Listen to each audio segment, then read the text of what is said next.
Durante siglos, para convertirse en una figura religiosa influyente, había que levantar una iglesia, escribir libros, viajar durante años o dirigir una denominación. Hoy, basta un teléfono. Las redes sociales han creado un personaje relativamente nuevo dentro del cristianismo latinoamericano, el influencer de la fe. Pastores que ya no solamente predican, tienen millones de seguidores, publican diariamente, venden libros, organizan congresos, promocionan marcas, crean fundaciones, abren negocios, construyen una imagen pública y alrededor de algunos de ellos se forma algo que trasciende completamente a la congregación, un verdadero ecosistema económico, mediático y religioso. Y aclaremos algo desde el principio: ser pastor y tener dinero no es un delito, ¿verdad, Carlos Nieves? No es que la iglesia vive en la pobreza ni en deuda, no, yo no estoy diciendo eso, al contrario, debe de ser próspera. Ser empresario tampoco. Tener una casa grande, un vehículo costoso o una empresa no demuestra corrupción. El cristianismo tampoco enseña que la pobreza sea automáticamente una virtud. El problema comienza en otro lugar. Comienza cuando la autoridad espiritual se convierte en una herramienta que hace difícil preguntar.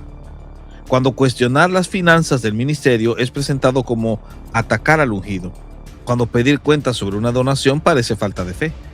Cuando una organización religiosa, una empresa privada, una fundación y la imagen personal del líder comienzan a confundirse hasta que el creyente común ya no sabe dónde termina una cosa y comienza la otra, en ese momento tenemos un problema. Y este fenómeno encuentra un terreno particularmente fértil en una corriente que durante décadas ha penetrado buena parte del evangelicalismo latinoamericano: el evangelio de la prosperidad. El pecado original del Edén fue el robar el diezmo. El árbol del conocimiento del bien y el mal representa o simboliza el diezmo. Enseñar sobre la bendición de Abraham que vendría sobre mí. No tardé ni 30 segundos. Eso me impactó. Pensé, soy rico. Soy la simiente de Abraham. ¿La simiente de Abraham es conocida por ser rica? Soy un judío rico respaldado por un judío más rico. Su castigo fue sobre él para que al final nos trasladen la bendición de Abraham a nosotros bajo el mismo juramento. ¿Todavía están acá? Entonces levanta las manos y dice conmigo: Dios me va a bendecir con abundancia y me va a multiplicar. Su lógica puede resumirse de manera sencilla. La bendición de Dios puede manifestarse en prosperidad material. La fe puede abrir puertas económicas. Sembrar financieramente en la obra de Dios puede producir una cosecha. Y el éxito visible del líder puede interpretarse como evidencia del favor divino. El problema es que cuando esa teología se combina con el culto a la personalidad y las redes sociales, aparece una criatura todavía más poderosa: el pastor convertido en celebridad. Y las celebridades generan admiradores, pero un pastor no fue llamado a tener admiradores, fue llamado a tener ovejas. Y un pastor no es dueño de las ovejas, es administrador de algo que pertenece a Dios. Por eso, este documental no comienza preguntando cuánto dinero puede tener un pastor. La pregunta es otra: ¿qué sucede cuando alguien desde fuera de la iglesia comienza a hacer las preguntas que la propia iglesia debió hacer primero? Pues bien, hay una mujer que lleva décadas haciendo justamente eso: preguntas incómodas en República Dominicana. Su nombre: Nuria Piera. Muy buenas noches. Investigar es fundamental para entender, aceptar la realidad que nos rodea. Esa siempre ha sido nuestra intención. Nuria Piera se convirtió en uno de los nombres más reconocibles del periodismo de investigación dominicano. Presentadora, productora y también abogada, Piera construyó buena parte de su carrera alrededor de un método bastante sencillo de explicar, aunque mucho más difícil de ejecutar: escuchar una denuncia, buscar documentos, seguir el dinero, follow the money, consultar a las instituciones y confrontar al protagonista. Y durante años sus investigaciones no se limitaron a políticos, se investigó empresarios, médicos, instituciones, funcionarios y también religiosos. Eso era particularmente incómodo, porque existe una tendencia peligrosa dentro de ciertos sectores evangélicos: pensar que el escrutinio periodístico constituye automáticamente persecución religiosa. Pero investigar las cuentas de una iglesia no equivale a perseguir el evangelio. Preguntar por un título universitario no es atacar a Cristo. Preguntar qué ocurrió con una donación tampoco es blasfemar contra el Espíritu Santo. Y a comienzos de los años 2000, Nuria dirigió su mirada hacia una de las figuras evangélicas más conocidas de aquella generación. ¿Ustedes se acuerdan de este momento? ¡El fuego del Espíritu de Dios! ¿Y se acuerdan de este otro? ¡Los muros se caen en el nombre de Jesús! Cuando el pueblo gritó, ¡los muros cayeron! Ese hombre era Aquiles Azar. Y para comprender el peso que tenían estas imágenes hay que recordar algo. Aquiles Azar no era simplemente un pastor de barrio invitado espontáneamente a hacer una oración. Durante una etapa importante del evangelicalismo dominicano fue una figura religiosa con enorme visibilidad. Su ministerio, Centro de Fe, se desarrolló dentro del universo carismático que durante los años 90 y comienzo de los 2000 crecía aceleradamente en América Latina. Era la época de las grandes cruzadas, la televisión cristiana, los congresos multitudinarios, las declaraciones proféticas, los predicadores internacionales, Benny Hinn, las cadenas cristianas por satélite y un nuevo modelo pastoral en el que el predicador comenzaba a convertirse también en personalidad mediática. Azar entró perfectamente en ese mundo. Su influencia llegó a trascender República Dominicana. La cadena internacional Enlace, no sé si se acuerdan de ella, llegó a presentarlo años después como una figura pastoral de gran influencia en Iberoamérica y conservó programas asociados a su ministerio.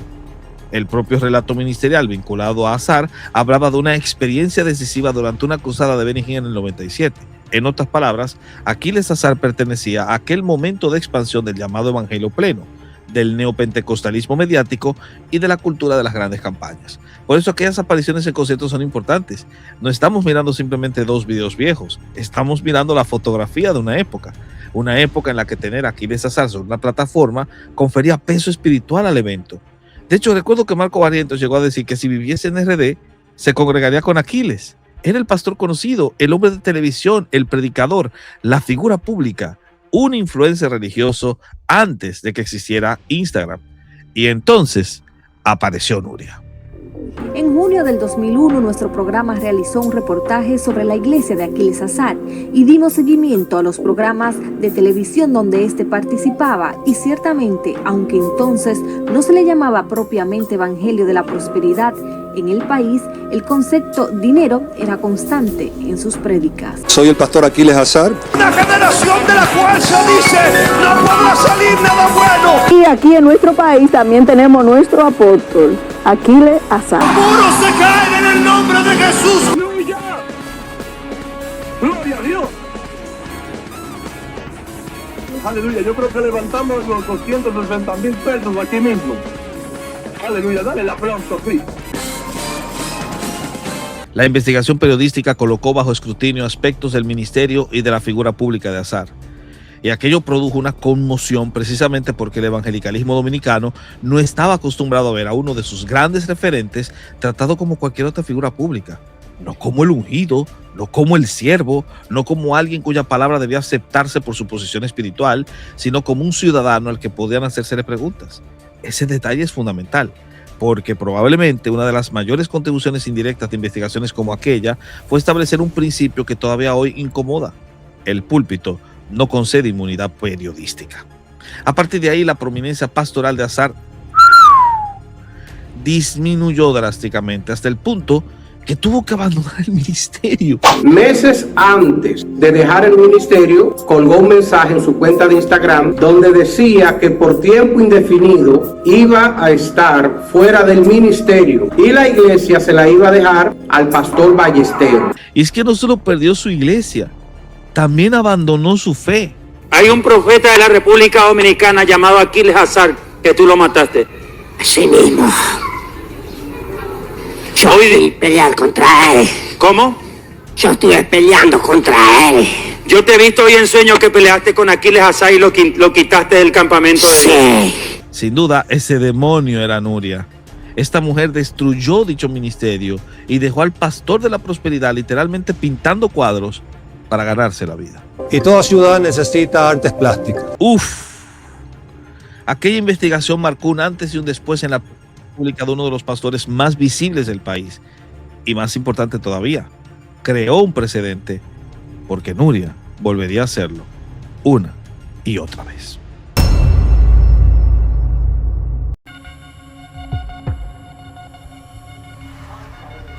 Hola, ¿cómo está usted? Deme un permisito, por favor, un momentico con la mami que estoy en consulta. Sí, pues no. ¿Qué nos está pasando? Vamos a ver. Deme un momentico, espérense. ¿Qué pasó? Años después aparecería otro caso. Esta vez no se trataba de una mega iglesia, se trataba de algo todavía más delicado. Niños vulnerables y una mujer llamada Elizabeth Silverio, que por cierto era pastora. ¡Todavía tú produces! ¡Todavía tú tienes gemas! Silverio se presentaba públicamente con credenciales profesionales que respaldaban su trabajo con niños, incluyendo menores dentro del espectro autista y otras condiciones del neurodesarrollo. El problema era sencillo. Nuria comenzó a verificar dónde estudió, quién expidió los títulos, ¿estaban reconocidos? ¿Podían comprobarse las credenciales? Escuchemos. Usted es psicóloga, que fue la pregunta que le hice. Es psicóloga. Yo soy neurocientífica. Usted estudió en Cambridge University en Inglaterra. Doña Nuria, ¿cuántas veces le voy a decir que mis validaciones son de allá? Que ¿De yo, Cambridge? perdón, que yo soy antiguana. Yo creo que usted lo más cerca que tuvo de Cambridge fue una escuela que hay en Verón. ¿En Verón? En Verón, Sí, en Verón hay un colegio Ahí donde... yo creo que lo más cerca que usted tuvo de Cambridge. Contactamos vía correo electrónico a la Universidad de Cambridge en Londres y su administrador de registro de estudiantes, David McCarthy, confirmó la falsedad del certificado diciendo que no tiene ningún parecido con los títulos de pregrado o posgrado emitidos por la Universidad de Cambridge. La investigación periodística puso en duda seriamente la autenticidad y validez de las titulaciones con las que Silverio se presentaba profesionalmente, y aquello era extraordinariamente grave, porque no estamos hablando de alguien exagerando un currículum para conseguir un empleo. Estamos hablando de una persona trabajando con niños y familias que buscaban ayuda especializada. Ella le diagnosticó autismo del grado Asperger. Pero en realidad la niña no es Asperger. Por supuesto, Silverio no se quedó con los brazos cruzados, sino que respondió públicamente e hizo un media tour, concedió entrevistas, cuestionó la investigación y, como dicen por aquí, cambiaba el relato hasta que tuvo que pelearse con la misma Soy la Luna en un vano intento de lavarse la cara. Se utiliza la... ¿Cómo se llaman? ¿Cómo se llaman los métodos? ¿Cómo se llaman los instrumentos utilizados? O sea, el documento porque nosotros que tiene. utilizamos, yo no hago evaluaciones. Yo refiero para evaluaciones. Muy bien. Pero, por ejemplo, yo tengo un paciente que necesito una orientación, pido un Rorschach, pido un MMPI, entonces yo le pongo nombre, tiene un nombre, existe un nombre. Totalmente. De lo que estamos tratando desde hace rato es de que usted nos explique cómo se llama el instrumento o los instrumentos que ustedes utilizan para la medición del desarrollo. Es un matchover, ¿qué usan? Usamos las mediciones del desarrollo Pero con... que ¿cómo se llaman? Pero ay, señor. Ay, señora, es que tenemos rato en eso y no logramos que nos diga cuáles son los nombres de los instrumentos. Yo lo hablo porque soy médico, usted no tiene que entenderlo completamente. No soy médico, nunca he medicado, no sé ni siquiera cómo sacar una aguja. Durante un tiempo pudo parecer que todo terminaría convertido en una simple guerra mediática, la palabra de Elizabeth contra la de Nuria, pero había un problema. Nuria había hecho la tarea antes de encender la cámara y el caso llegó al sistema judicial.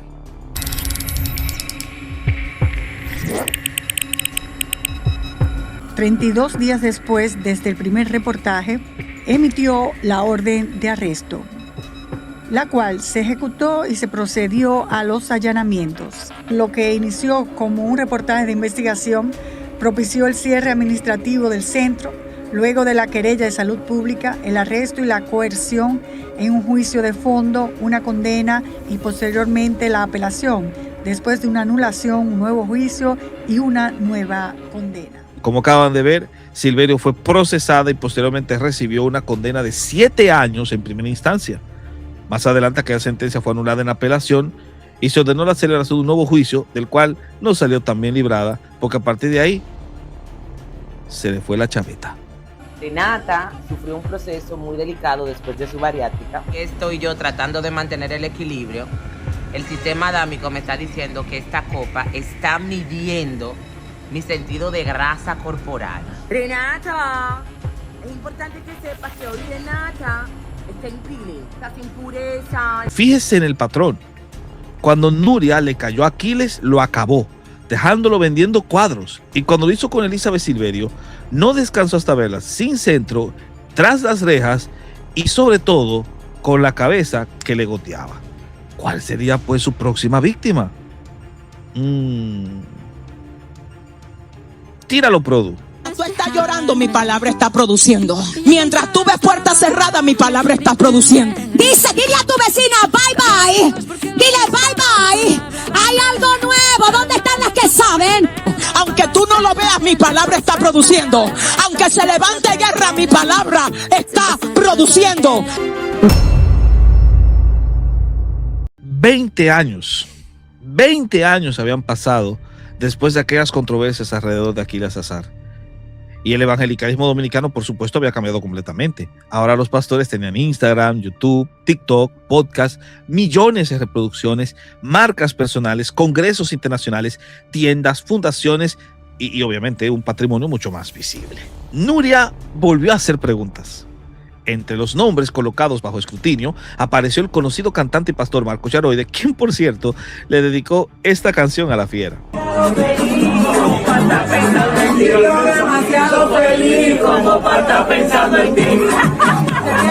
Ya sabes, Nuria, Yaroide no está pensando en ti. Sin embargo, el otro nombre terminó concentrando una parte mucho mayor de la controversia: Yesenia Ten. Facturan, oiga, ¿para qué que facturan? Para hacerse ayuda idónea del que factura desde la cabeza. Una de las figuras femeninas más reconocibles del evangelicalismo dominicano contemporáneo, predicadora, pastora, conferencista, autora, figura de redes sociales, y alrededor de su ministerio existe precisamente el ecosistema del que hablábamos al principio: ministerio, iglesia, negocios, productos, proyectos sociales y una iniciativa que se convertiría en el centro de las preguntas: Ciudad Refugio.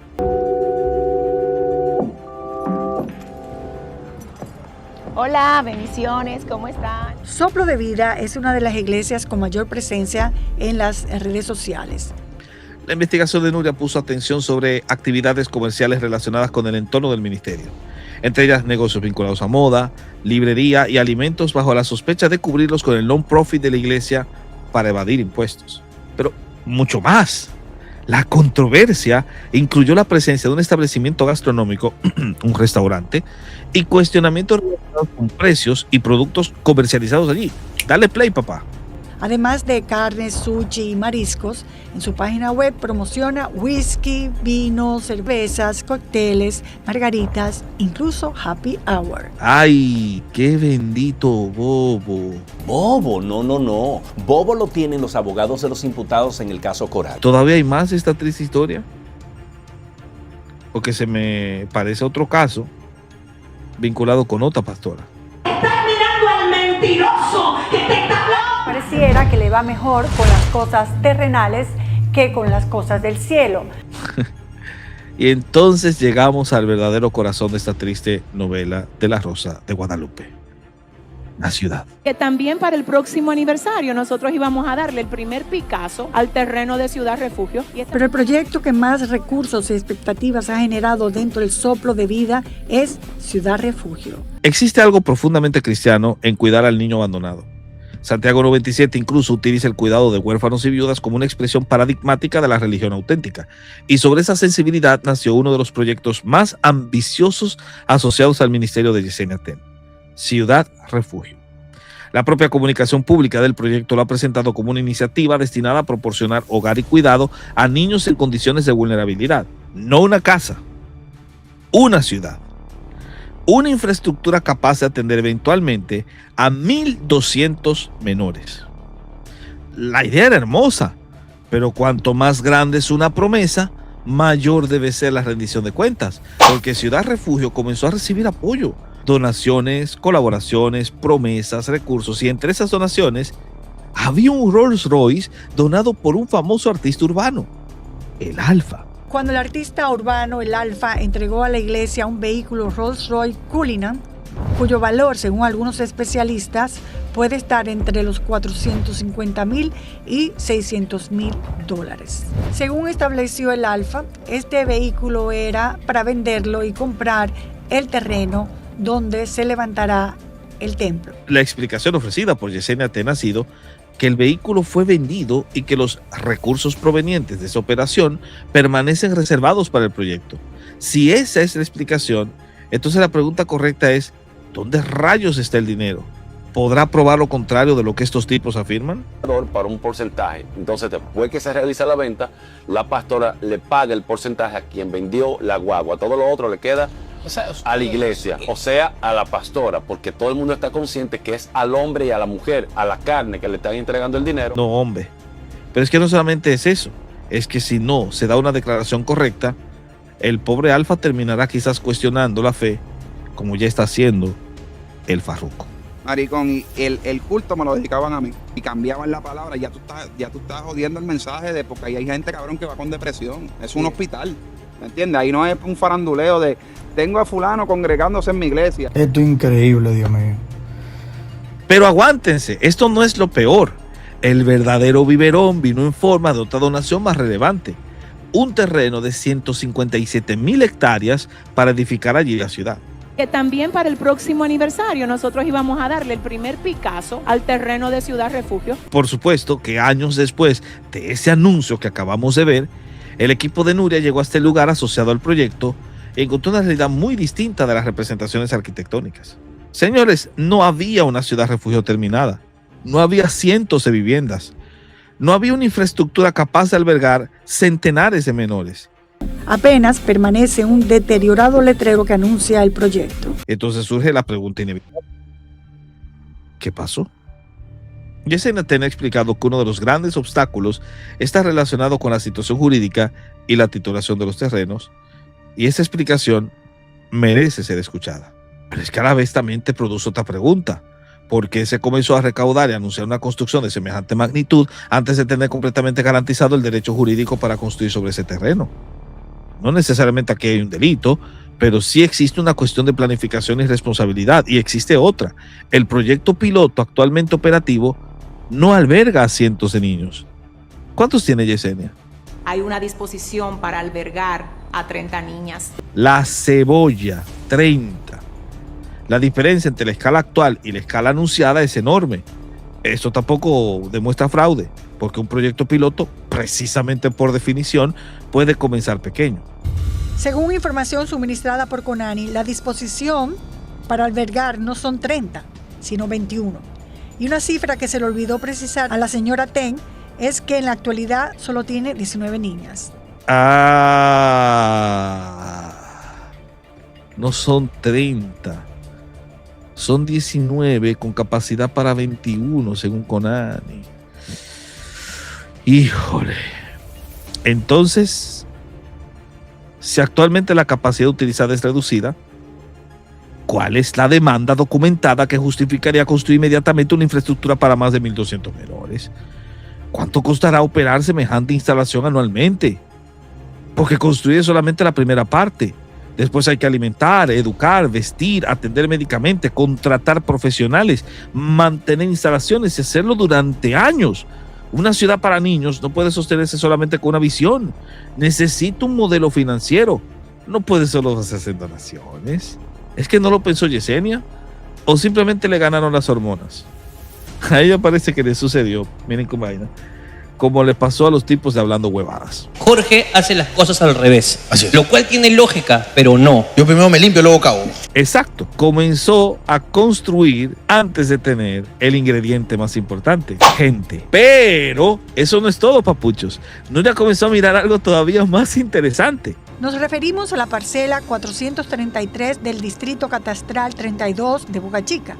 En videos publicados en el 2021 por el propio ministerio, la pastora Yesenia Ten aseguró que el lugar fue donado por una constructora gracias a la gestión de un directivo de la iglesia, quien tiene, afirmó, amigos con amplios terrenos dispuestos a entregarlos para la obra.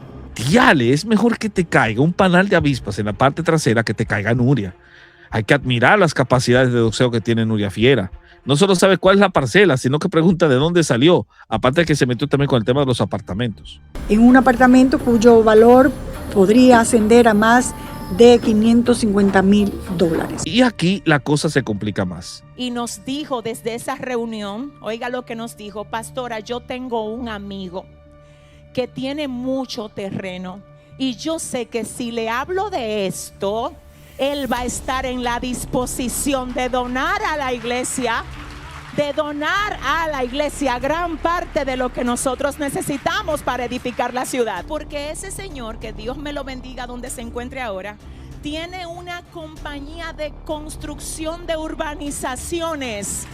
Y él ha dicho, todos los equipos de la compañía están a la orden de Ciudad Refugio para que la iglesia pueda.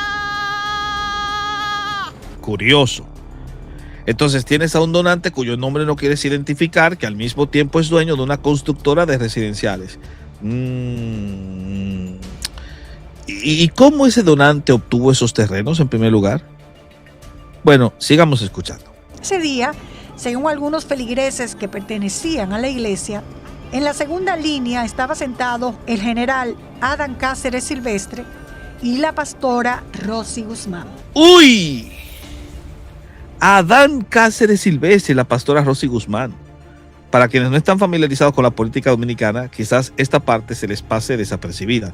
Y para entender esto, hay que irse hacia atrás, a uno de los mayores procesos de corrupción administrativa de la República Dominicana, la Operación Coral. ¿Pero cuál corrupción? Sí, mi presidente, ¿cuál corrupción? Y tiene detrás al mismísimo Adán Cáceres, tu mismo jefe de seguridad, que por cierto, tras cambiar el gobierno, el Ministerio Público lo colocó en el centro de un entramado de corrupción que habría utilizado instituciones militares y recursos públicos para desviar enormes cantidades de dinero. Horribles cantidades de dinero. La Operación Coral estalló públicamente en 2021 con una continuación conocida como la Operación Coral 5G, y junto a Cáceres aparecieron varios nombres. Uno de ellos produjo particular escándalo dentro del mundo religioso: Rosy Guzmán. Todos unidos, empresas creamos y en Palacio alabamos al Señor. Una granja fundamos, gracias Dios Nilo, la pastora y Adán te damos hoy. El Ministerio Público sostuvo que Guzmán formaba parte de la estructura utilizada para movilizar y ocultar activos, sirviendo de testaferra de este señor. Y el muy azaroso, en su intento de defensa, mintiendo ante todos, se presentó como un pobre cristiano perseguido por su fe y apelando a que Dios pondría palabras en su boca. Hágame el favor. No se preocupen que ustedes van a decir que yo voy a poner palabras en ustedes.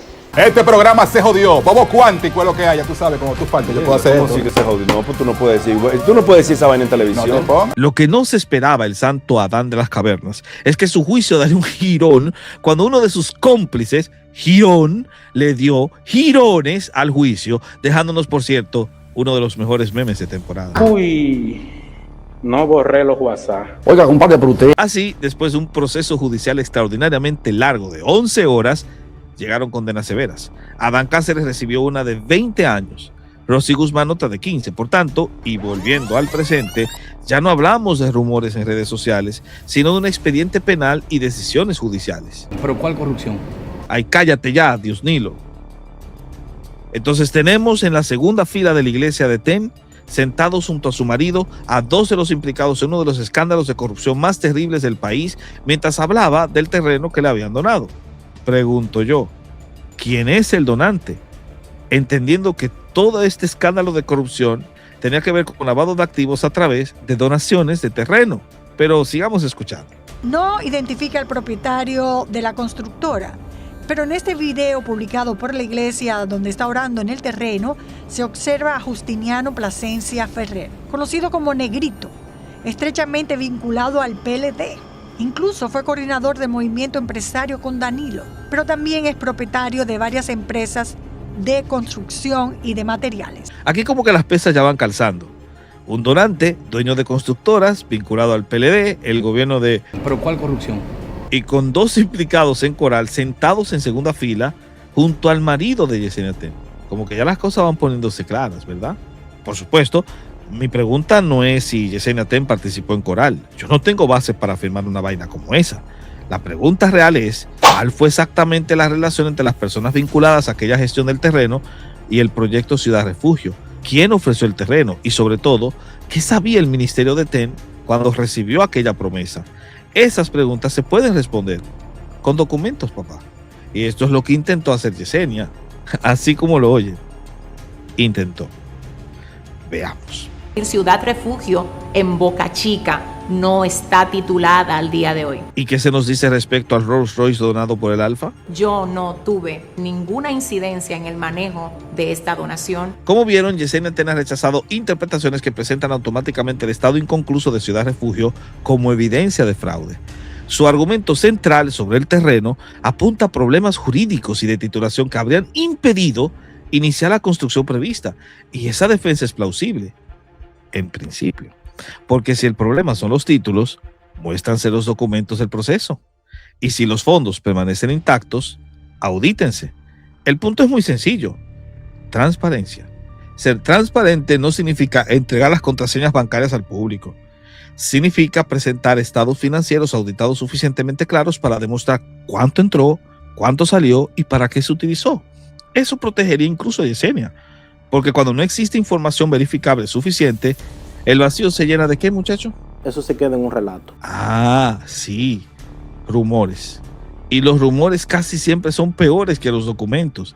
Sin embargo, al decir esto, Yo no tuve ninguna incidencia en el manejo de esta donación. se desliga inconsecuentemente, pues nunca te dice quiénes conforman el Consejo Financiero.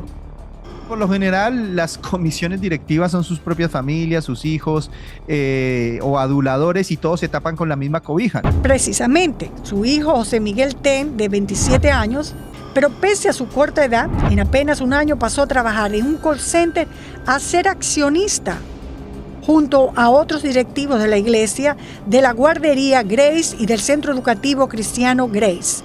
¿Negocio familiar? ¿En serio? Esa parece ser la descripción que calza mejor con Soplo de Vida. Y peor, porque como afirma el reportaje, si ella es el rostro que pidió donaciones, ella debe ser responsable de lo recaudado, porque será ese lindo rostro a quien irán a reclamar. Por tanto, viendo el presidente de Aquiles Azar y Elizabeth Silverio, como que no hay que ser profeta para ver lo que le espera a Yesenia Ten al caerle este ciclón de Nuria Fiera. Entonces, ¿qué tenemos realmente? Un problema, Houston. Y no es la Fiera de Nuria, a quien por cierto podríamos cuestionar cómo sus métodos violan el artículo 44 de la Constitución Dominicana, que ejerza periodismo sin título y peor, que se las meta contra los evangélicos, guardando silencio ante los escándalos de corrupción de un gobierno que presuntamente le paga, o su vil descaro en ocultar los escándalos de la pederastia papista. Para sustentar su tren de vida muy opuesto, diametralmente opuesto, por ejemplo, a la Madre Teresa de Calcuta. El lado oscuro de la Madre Teresa de Calcuta. Ella cobra fama a partir de un documental de la BBC, del cual ella recibió muchas donaciones de dinero y fundó centros de ayuda para enfermos y pobres. Sin embargo, sus centros eran comúnmente llamadas casas de la muerte por los doctores que la visitaban. Los enfermos estaban en condiciones deplorables e inhumanas, no contaban con higiene, tenían que llevar la cabeza rasurada y las visitas estaban prohibidas. Las agujas eran reutilizadas y solamente las enjuagaban. Los enfermos recibían medicinas caducas y los mantenían en agonía para recibir el amor de Dios. Sin embargo, en la época que ella enfermó, asistió a hospitales lujosos y modernos. Se dice que en sus centros ocurrieron muchas muertes que se pudieron haber evitado. No, ese no es el problema. El verdadero problema es que este tipo de cosas acabe metiéndonos a todos en el mismo saco, como muy bien explica el pastor Ezequiel Molina. Ahora cuente los pastores que son pobres. Cuente los pastores que tienen años y son pobres. Miren, yo soy cristiano, creo en la iglesia, creo en el ministerio pastoral, creo en diezmar y ofrendar, creo en ayudar al necesitado y creo que existen miles de pastores honestos que viven con integridad y jamás aparecerán en un reportaje.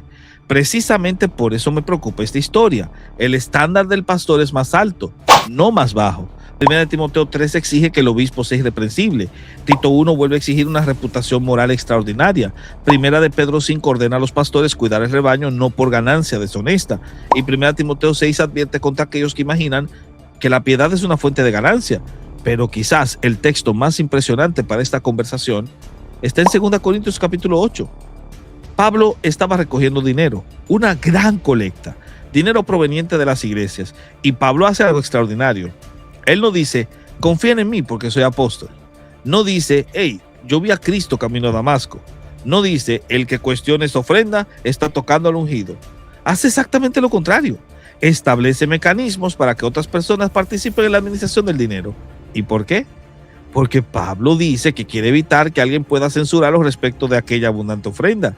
Y entonces establece un principio extraordinario: procurar hacer las cosas honradamente, no solamente delante del Señor, sino también delante de los hombres. Papá, ahí está. Transparencia financiera apostólica. Pablo sabía que tener buenas intenciones no era suficiente, había que poder demostrarlo. El problema del influencer cristiano no es tener seguidores. El problema comienza cuando los seguidores dejan de ser discípulos y se convierten en fanáticos. El discípulo puede preguntar, el fanático solamente defiende. El discípulo compara lo que escucha con la escritura. El fanático interpreta cualquier crítica como persecución. El discípulo sigue a Cristo. El fanático necesita que su líder tenga razón. Y ahí nace un ecosistema perfecto para el abuso, porque cuanto más carismático es el líder, más difícil resulta cuestionarlo. Cuanto más grande el ministerio, más personas dependen económicamente de que la imagen permanezca intacta. Cuanto más dinero circula, más necesaria se vuelve la transparencia. Y cuanto más se utiliza el nombre de Dios para solicitar dinero, mayor es la obligación moral de explicar qué rayos se hizo con él. Concluyo con esto porque caramba, ya era hora. Hace más de 20 años una cámara entró metafóricamente en el mundo de Aquiles Azar y lo embromó. Después lo hizo en el mundo de Elizabeth Silverio y la dejó cucú, cucú. Y ahora nuevamente en el de figuras religiosas de enorme exposición pública como Marcos Yaroide y Yesenia Ten. Algunas investigaciones han producido hallazgos importantes, otras necesitan matices. Algunas acusaciones han terminado en tribunales, otras continúan siendo simplemente preguntas. Y esa diferencia importa porque la verdad no necesita exagerarse. Quizá Nuria se equivoque en algún dato, los periodistas se equivocan, los pastores se equivocan, los teólogos nos equivocamos. Por eso las investigaciones también deben ser investigadas. Sin embargo, existe una forma extraordinariamente sencilla de derrotar una investigación equivocada. Los papeles, papá. Si Nuria dice que el dinero desapareció y existe, muéstrese. Si dice que no existe título y existe, muéstrese. Si dice que las empresas están mezcladas y no lo están, muéstrense los registros. Si una cifra es falsa, corríjase con evidencia. Eso, señores, es muchísimo más poderoso que 100 sermones contra los enemigos del ministerio, porque al final, este documental no trata solamente sobre Nuria Fiera, ni siquiera trata únicamente sobre Yesenia Ten. Trata sobre nosotros, sobre la iglesia, sobre lo que ocurre cuando convertimos hombres y mujeres en marcas, cuando confundimos popularidad con unción, cuando confundimos riqueza con bendición, cuando confundimos preguntas con persecución y cuando olvidamos que el dinero entregado por una viuda, por un trabajador, por un empresario, por un artista o por cualquier creyente para ayudar a un niño sigue siendo una responsabilidad sagrada. La iglesia no debería tener miedo de que Nuria Fiera investigue a sus pastores. Deberíamos tener miedo de necesitar a una fiera como esa, porque nosotros dejamos de hacerlo. Sin embargo, todavía queda una última pregunta. Si mañana una cámara llegara a tu iglesia, si pidiera tus documentos, si preguntara por tus ofrendas, si siguiera tus donaciones, si revisara tus empresas, si preguntara por cada proyecto que prometiste desde un púlpito, ¿qué encontraría? Porque quizás el problema nunca fue que el mundo estuviera mirando demasiado a la iglesia. Quizás el problema es que durante demasiado tiempo nosotros dejamos de mirarnos a nosotros mismos.